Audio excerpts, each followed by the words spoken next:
2 days before I planned to confront my husband about the hotel charges, he hit his head in a parking garage and lost 3 weeks of memory, the exact 3 weeks I needed answers for. I trained detection dogs for a living, so I did the only thing that made sense. I let Bear search the car. He remembered our wedding song, both verses off-key. He remembered his mother's maiden name, the code to the office alarm, and the exact way I take my coffee, which is black, no exceptions, don't ask twice. He did not remember a single one of the 3 Tuesdays that had spent the last 3 weeks eating me alive from the inside, and for a while, in any way that mattered, neither did I have a husband I could ask about them. I train working dogs for a living, narcotics, cadaver, arson accelerant, and my specialty, concealment work, dogs built to find whatever a person has gone to real trouble to hide. I built my company, Larkin K9, out of a rented garage and a rescue washout nobody else wanted. And 11 years later, it certifies dogs for 2 law firms, a regional insurance consortium, and more often than I'd like to admit, worried spouses who show up not quite able to say out loud what they're actually hoping their dog won't find. Here's the part that never makes it onto a training certificate. Dogs like Bear don't only find objects, they find people lying. Not officially, no accreditation board in the country will put that on paper, but every handler who's spent real time with a good one has watched it happen. The dog goes still, ears forward, the exact second somebody's voice stops matching their heartbeat. I've built a career on the boring, provable version of that instinct. I never once expected to need the real thing inside my own marriage. I remember the first time I really believed it. A property manager hired us to sweep a rental for a bedbug claim that felt off, and halfway through the walkthrough, Bear sat and stared at the man's own shoes for 11 straight seconds, no bug anywhere near them. Turned out he'd planted the infestation himself to break a lease early. I've seen versions of that same 11-second stare more times than I can count since. I never once imagined I'd need it aimed at the people I loved most, or that when it finally happened, it wouldn't be my husband it landed on. Grant and I met over a bedbug scare, which is not the love story either of us leads with at dinner parties, but it's the true one. He and his college roommate had just opened the second property of what would become Larkin and Pruitt Hospitality. 2 buildings and a business plan back then, nothing like the 6 boutique hotels it is now, and a guest complaint came in at 10 at night at their property, just outside downtown Charleston. Grant drove out himself to meet the dog. 31 years old, majority owner of an actual company, standing in an empty parking lot at midnight in a suit jacket, more worried about one guest's welcome basket than his own 8 hours of sleep. I married that man. 11 years later, most days, that was still exactly who he was. It's also where Tell Me One True Thing started. Somewhere in that first month, tired of asking each other how our days went and getting back the polite, sanded-down version, Grant started asking something else instead, leaning in a doorway like it was nothing. Tell me one true thing. Not the highlight, not the performance, the actual thing. 11 years, 1 wedding, and 1 very opinionated Belgian Malinois later, he was still asking it most nights. Most nights, I was still telling him. Marcus Pruitt stood up at that wedding and gave a best man toast that made my own mother cry. His wife, Elise, is the closest thing I have left to a sister since mine moved to Denver. Larkin and Pruitt was never just a company to any of us. It was 2 families who'd decided, long before I came along, to be one, which I've since learned is exactly the kind of arrangement built to survive a real catastrophe and almost completely unequipped to survive a quiet one. The hotel charges started small enough that I nearly missed the first one entirely. I did not miss the second. $212, the Aldermere, a boutique property 40 minutes up the coast that Larkin and Pruitt doesn't own, has no contract with, and has never once had a reason for either of us to visit. The same amount to the dollar on a Tuesday, then again the next Tuesday.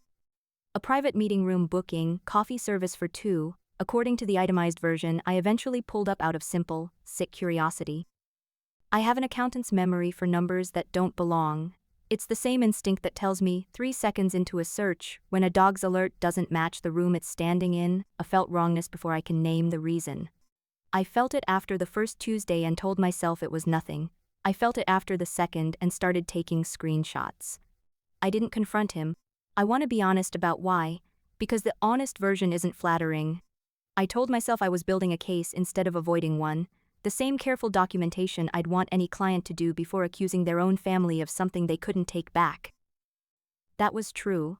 It was also underneath a woman putting off the one conversation she was most afraid of having. I told myself 3 was enough. I decided that by the end of that week, I would sit him down and ask him to his face, calmly, evenly, the way I ask a client whether there's something about their dog's behavior they've been quietly putting off telling me. I never got the chance. The call came at 9:47 on a Thursday night, 2 days before I would have finally asked him. A number I didn't recognize, a voice from Palmetto General wanting to know if this was Josie Larkin, and could I come in, and the question that still wakes me up some nights, was I sitting down? Grant had fallen in the parking garage beneath Larkin and Pruitt's downtown office. Hit the back of his head against the concrete edge of a support column hard enough to lose consciousness for close to 4 minutes. A security guard doing his 10 o'clock rounds had found him and called it in. By the time I got there, they'd already run the scans. By the time a doctor named Naomi Reyes walked me into a family room painted the exact color of old bandages, they already knew the damage wasn't the kind that shows up as a scar. Retrograde amnesia, Dr. Reyes said, in the voice of someone who's said it 100 times and still means it every time. The swelling's sitting on a region that handles recent memory consolidation. It's not unusual to lose a window before an injury like this, sometimes hours, sometimes weeks. Most paints get pieces of it back over time. Some pieces don't come back at all. I can't tell you yet which kind of loss this is. How much is he missing? I asked, already doing math I didn't want to do. Right now it looks like about 3 weeks. 3 weeks. I did not say the word Tuesday out loud in that hallway. I thought it hard enough that I was almost surprised the monitors down the hall didn't pick it up. I sat with that number for 11 hours before they let me see him. Long enough to feel something I still don't have a clean name for, some braided, ugly thing made of pure animal relief that he was alive at all, laced through with a smaller, colder, more traitorous feeling I hated myself for having room for. If he doesn't remember, I don't ask him. I'm not proud of that flicker. I've decided to stop pretending it wasn't there.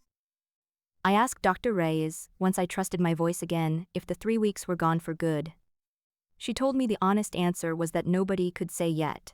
Some patients recovered most of it within days, some over months, and some kept a permanent gap the exact shape of whatever had been happening right before the injury, as if the brain had quietly decided some things weren't worth carrying forward. I remember thinking, somewhere underneath the fear, that I could no longer tell which answer I was actually hoping for. He knew me. That was the first mercy, if it's fair to call it that. He opened his eyes the next morning and said my name before anything else, reached for my hand across the blanket like it was the one fact in the room he was still sure of. He asked, gently, 3 separate times over 2 days, in exactly the same slightly embarrassed voice, whether he'd said something stupid right before he fell. He had no idea there was a version of stupid he should have actually been afraid of. Marcus showed up before I'd even finished calling people, because the security guard had known to ring the office line, and the office line, after 9 at night, rang straight through to Marcus's cell.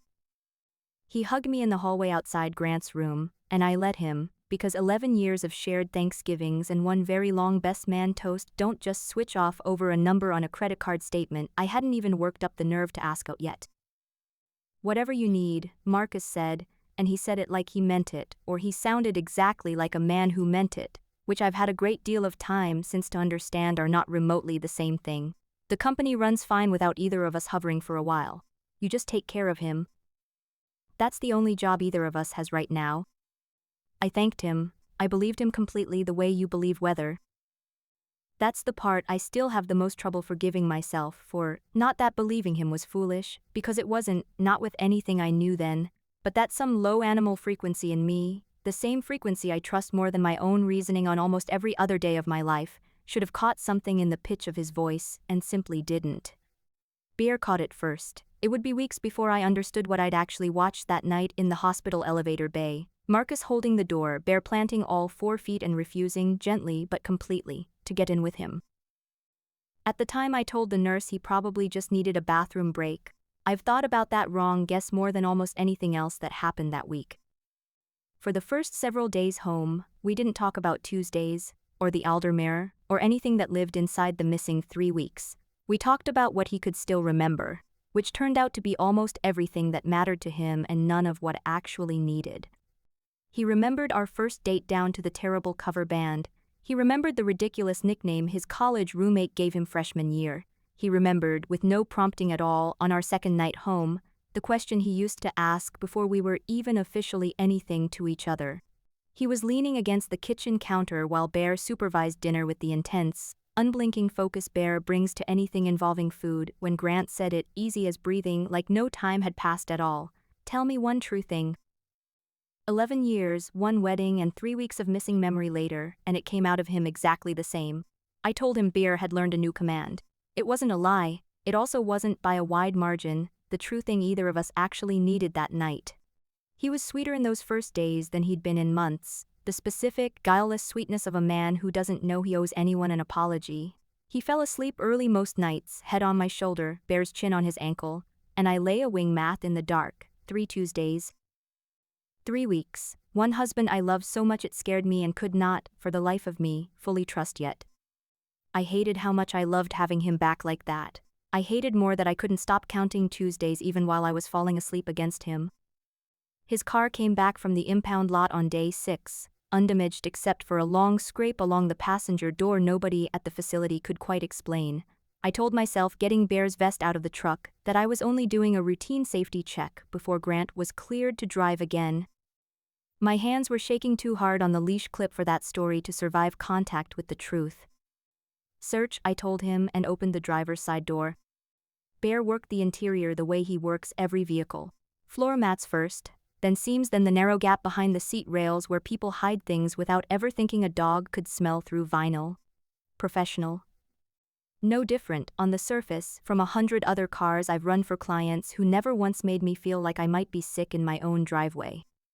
Then he hit the glove compartment and sat, full alert, spine straight, the exact posture he gives a felony quantity of something illegal. My stomach dropped somewhere past the pavement. There was nothing inside but the owner's manual, the registration, and a folded fast food napkin. It took another 5 minutes, on my knees in the passenger seat with a flashlight from my truck, to find what Bear had actually smelled, a slit someone had carefully cut into the compartment's fabric liner, and behind it, taped flat against the plastic, a small brass key. A paper fob was rubber banded to the ring, block letters in Grant's own handwriting, Bell Harbor Self-Storage, Unit 114. Bear looked up and wagged once, the way he does when he's finished a job and expects to be told he's a good boy. I gave him the treat with a hand that wouldn't stop trembling, because some part of me already understood, kneeling in my husband's car in my own driveway, that whatever waited in that unit was going to be either so much worse or so much stranger than 3 weeks of quiet, careful dread had prepared me for. The manager at Bell Harbor wouldn't let me anywhere near Unit 114 until I produced the hospital's healthcare proxy paperwork, plus a business card for something called Bellwood Advisory LLC, which turned out to be the name on the unit's rental agreement, a name I had never once, in 11 years of marriage, heard my husband say out loud. I stood in front of that roll-up door for a full minute before I could make myself lift it. It wasn't a shrine to another woman. There was no perfume, no second set of house keys, none of the things 3 weeks of dread had spent every night preparing me to find. There was a single gray filing box on an otherwise empty metal shelf, and inside it, folders organized with the obsessive, alphabetized neatness of a man who color codes his own spice rack and has never once thrown away a warranty card. The first folder held a retainer letter on the stationery of a firm called Chu Investigative and Forensic Services. The second held 4 months of printed emails, half of them annotated in Grant's own handwriting, between him and someone named Renata Cho. The third held photocopied invoices from a linen supplier called Meridian Textile Group, each one marked in blue ink comparing the billed rate against a second number in the margin, actual quoted price, with the gap between them circled, harder, every single time. I sat down on the cold concrete floor of a 10x10 storage unit and read 4 months of my husband's handwriting slowly turn from confusion into certainty. The Meridian invoices were inflated anywhere from 11 to 40%, month over month. For almost 2 years, every one of them had been approved not by Grant but by the operations side of the business, Marcus's side, his signature small and confident in the corner of page after page. A summary sheet near the bottom of the box, typed in Renata Cho's clean, clinical hand and dated 3 weeks before the accident, put an actual number on it, and the number made the whole room tilt slightly. Just under $1.8 million moved through Meridian and at least 2 other vendor accounts into a shell company called Coastal Property Services, whose registered agent, according to a printout stapled to the back page, was Marcus' prone brother-in-law. He hadn't been unfaithful. He'd been carrying a secret so much heavier than an affair that he'd rented a storage unit under a name that wasn't his just to have somewhere safe to set it down. I laughed once, a short, ugly sound with no humor anywhere near it, because I thought about the $636 I'd spent 3 weeks silently cataloging like it was evidence for a divorce, and how it was, in the end, evidence for something close to the opposite. I finally understood the Aldermere, a private meeting room 40 minutes from the office, out of sight of anyone who might recognize either car in the lot, wasn't where you took a woman who wasn't your wife. It was where you went to meet a private investigator without a single person at Larkin and Pruitt clocking the appointment. I thought about Elise back during that second Tuesday, mentioning almost in passing over coffee that she'd seen Grant at the Aldermere with some woman, professional-looking, dark blazer, a folder held against her chest like it mattered more than anything else in the room. I had turned that detail over so many times since that it had gone smooth, like a stone worn down in a pocket. It had never once occurred to me that the folder was the actual point, and the woman was only ever the delivery method. I called the number on the retainer letter from the parking lot outside Bell Harbor, sitting in my truck with Bear's chin resting heavy on the center console, like he could tell exactly how much weight I needed him to be holding up right then. Renata Cho picked up on the second ring. When I told her who I was, there was a silence on the line long enough that I genuinely thought she'd hung up. "He hasn't called me in 8 days, she said finally, careful, like she was choosing each word off a shelf. I've been trying very hard not to think about what that might mean. She told me the rest in pieces over the next hour, precise and unhurried, a woman clearly used to giving out information only exactly as fast as it could be verified. Grant had come to her 4 months earlier with a spreadsheet and a bad feeling, refusing to accuse his oldest friend of anything without proof, hoping every single week out loud to her that the next round of invoices would finally show him he'd been wrong.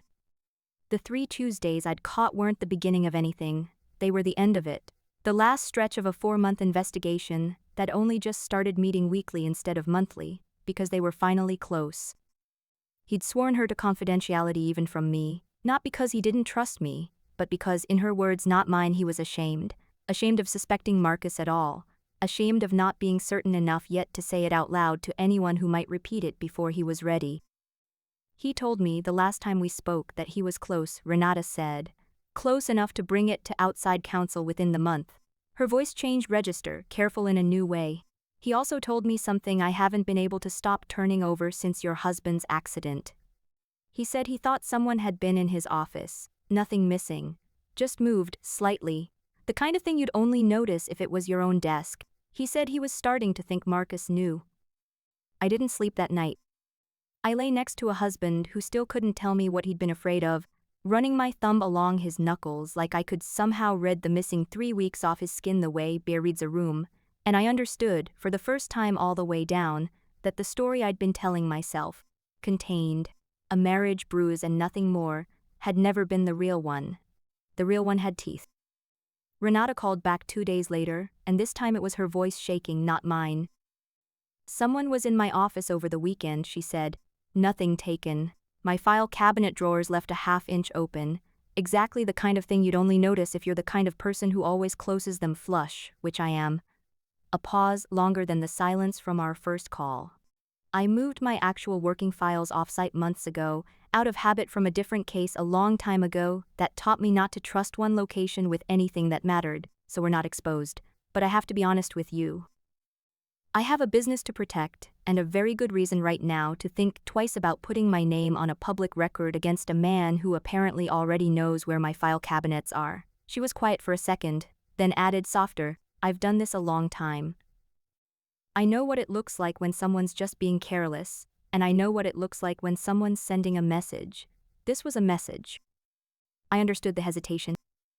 I told her I did, and meant it, and then gave her the only thing I actually had to offer in return, which was the truth, that I intended to do this on Thursday whether or not she joined me, that I had a witness and a timestamp and a husband's own handwriting, and that the only thing her testimony would change was how completely it landed. She went quiet again, and then, in a voice that had moved from careful to something closer to resolved, she said, Send me what time to log on. Elise had already planned a family dinner for that Sunday, the kind we'd been having for a decade, the kind where Marcus grills too much meat, and tells the same 3 stories, and everyone laughs on cue like it's the first time hearing any of them. I almost canceled. I went instead because I needed to watch him without him knowing he was being watched, and because some cold, strategic part of me, a part that had apparently been growing quietly for 3 weeks without asking my permission, understood that showing up normal was its own kind of evidence. Bear came along, technically off-duty, and for the second time that month refused to settle anywhere near Marcus's chair. He lay against my feet instead, ears doing that slow, restless swivel I had only ever seen him do around people who were actively, in real time, lying to someone's face. Marcus noticed. He always notices things, which I understood by then to be exactly the skill set that had let him steal from his best friend for 2 years without a single person catching on. "Your dog doesn't like me tonight," he said, easy, smiling, reaching down toward Bear's head anyway. Bear showed him teeth for exactly 1 second before I got a hand on his collar. Nobody at that table understood what they just watched except me. Grant, 3 glasses of wine and 1 entire missing understanding away from any of this, laughed and said Bear had never liked anyone standing close to his food bowl corner, which wasn't even remotely where Marcus was standing. I let the wrong explanation sit there uncorrected, because the right one wasn't mine to say out loud yet, not at that table, not with Elise still 3 days away from the worst news of her marriage. Elise caught my arm on the way to get dessert and squeezed it, quick and warm. "I don't know what I'd do without you two," she said, meaning it completely, in the same unguarded way she'd been saying things like that since college. "Marcus works so hard. Some nights I think this company is the only thing actually keeping him up." I smiled and said something about how lucky we all were. It was, I think, the last easy sentence I ever said to her. Marcus caught me alone in the kitchen while I was rinsing plates, which I understood even in the moment to be deliberate. Elise laughing with Grant out on the porch, the 2 of us alone with running water between us like it might cover for anything either of us said next. "How's he really doing?" Marcus asked, voice low, careful, concerned, the voice of a man who's spent 2 years perfecting concern as a delivery system for something else entirely. "I know you're carrying a lot right now." I told him Grant was improving. I did not tell him how much or how little or any true thing at all. "I don't want to pile on," Marcus said, "but you should probably hear it from me before Thursday. The operating agreement has a continuity clause. If a managing partner is incapacitated more than 21 days, the other partner can petition for temporary sole authority, just to keep things stable for the people who actually work there. I already called the meeting. Purely procedural. I just didn't want you blindsided. 19 days since the accident, 2 days until Thursday. I did the math with a wet plate still in my hands and understood, all at once, cold water running straight down my spine, that Marcus wasn't protecting the company from instability at all. He was protecting himself from a clock that only he currently knew was running out on both of them, Grant's recovery on one side, Marcus's own exposure on the other, and he intended to win that race by making absolutely certain Grant never got the chance to run it.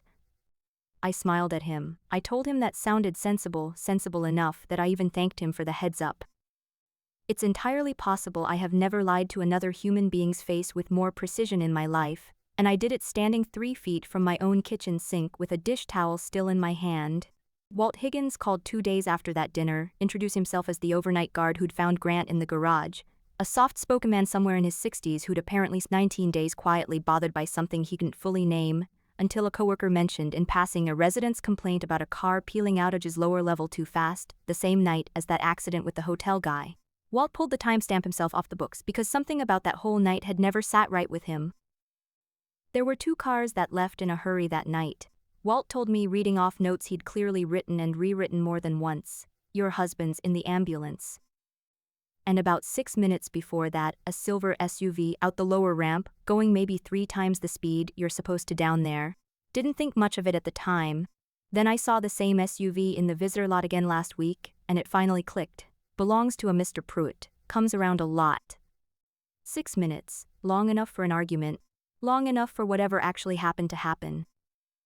Here's the part I wasn't in the room for, the part I only have secondhand from Walt's statement, from what Renata's report reconstructed afterward, from 2 minutes of grainy, unlisted camera footage the property manager finally handed over once side counsel got involved. I've gone over it enough times since that I can see it now almost like a memory, even though it was never mine to have. Grant is standing by his car with a folder under one arm when Marcus's SUV pulls in fast and parks crooked across two spaces. Marcus is already talking before his door is fully open. Renata's report calls it an escalating confrontation regarding vendor documentation, and Grant, for once in 14 years of friendship, doesn't back down first. He says he's taking it to outside counsel. He says it's already too far gone for anything else. Marcus grabs his arm. Not a punch, nothing either of them would likely call violence even now, more the kind of grab meant to stop someone from walking away mid-sentence.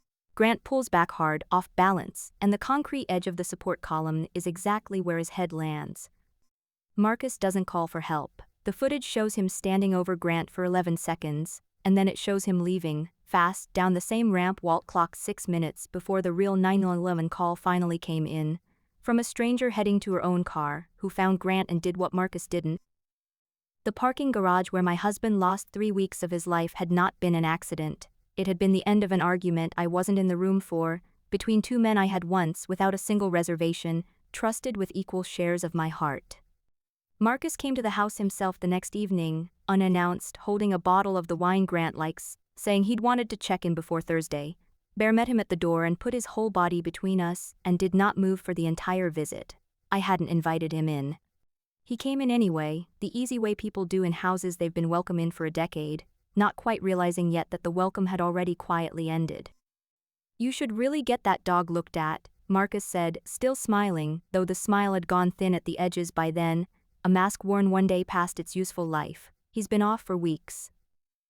"He's not off," I said. "He's the only one in this house who's been telling me the truth since the accident." Something in Marcus's face changed, fast and total, the way a house goes dark when the very last light in it finally gives out. "You train dogs for a living," he said, and every trace of warmth left his voice at once, replaced by something flat, almost bored, the tone of a man setting down a costume he was frankly tired of wearing. "Cute hobby.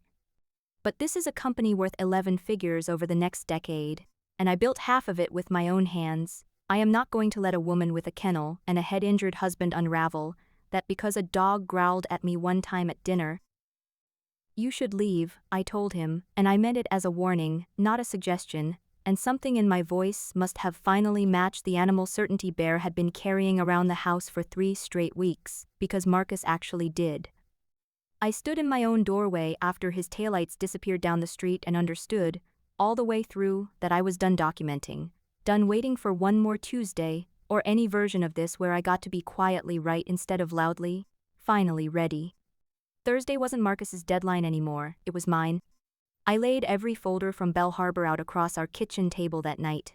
The invoices, the emails, Renata's summary page, Walt's handwritten timestamp, and walked Grant through 4 months of his own handwriting like reading him a language he used to speak fluently and had only temporarily forgotten how to. He didn't remember writing a single page of it, but somewhere around the third invoice his hand went still over the paper, and he said quiet, almost to himself, "I remember being angry. I remember the concrete was cold." That was all that ever came back of that night. No faces, no words, just cold concrete and a feeling with no picture attached to it, and it was, somehow, exactly enough. Enough for him to look up at me with every ounce of the man I married and none of the fog he'd been wearing for 3 weeks, and say, "Then let's finish what I started."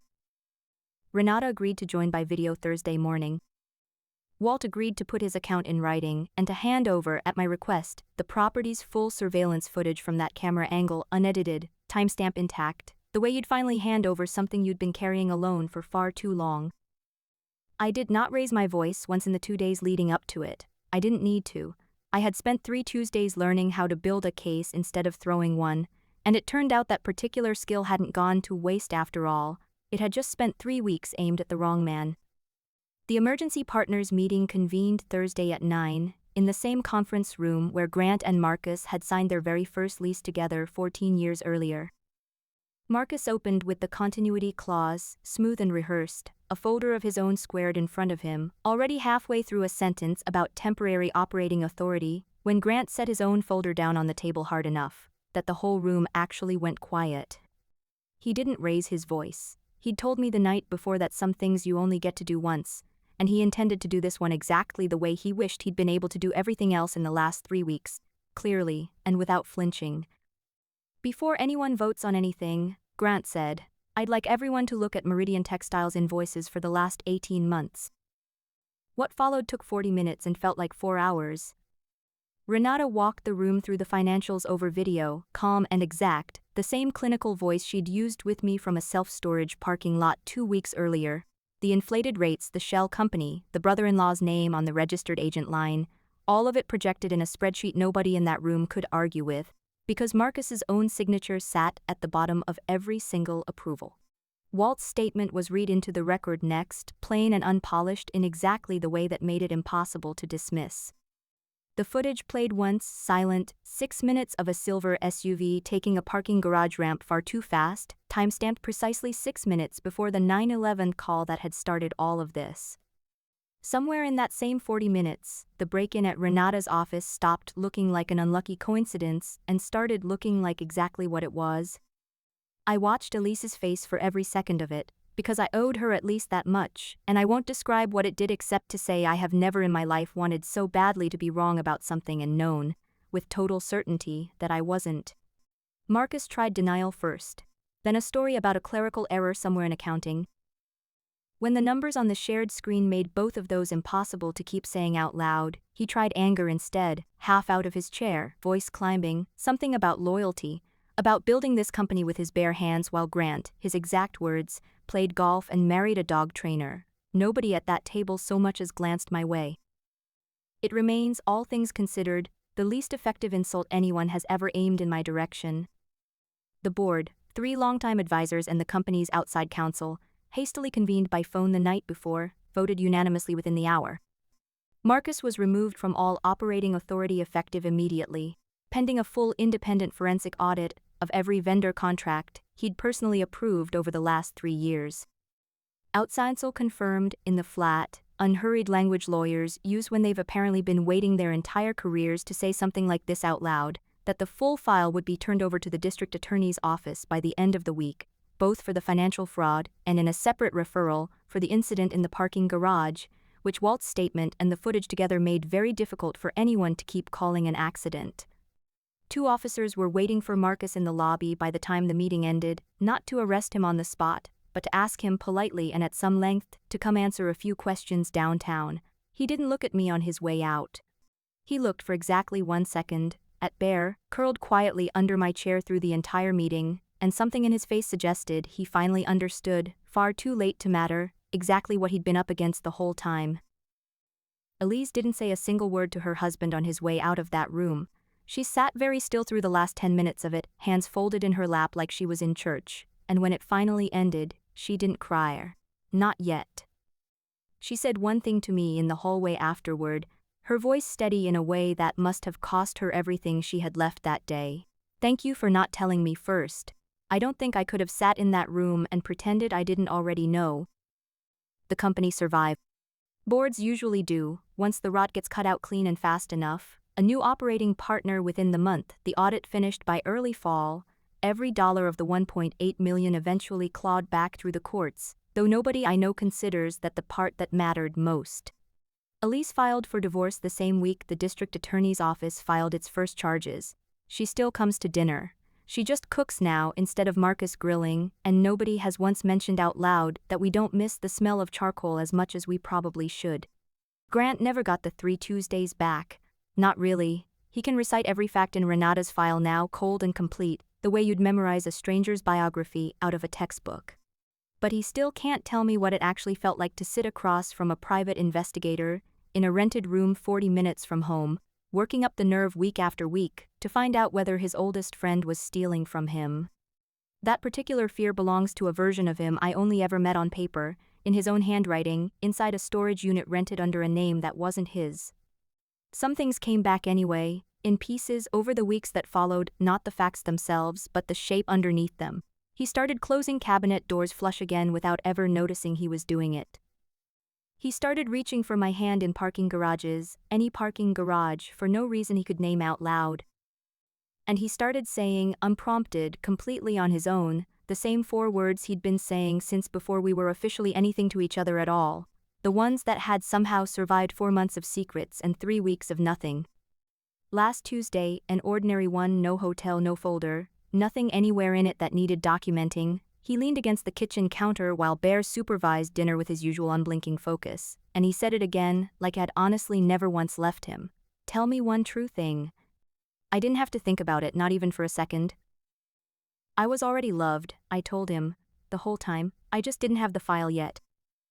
Did she go far enough, or was she still too merciful? Comment justice if the ending was perfect. Comment harder if you wanted an even colder revenge. Your comments decide how ruthless the next ending should be.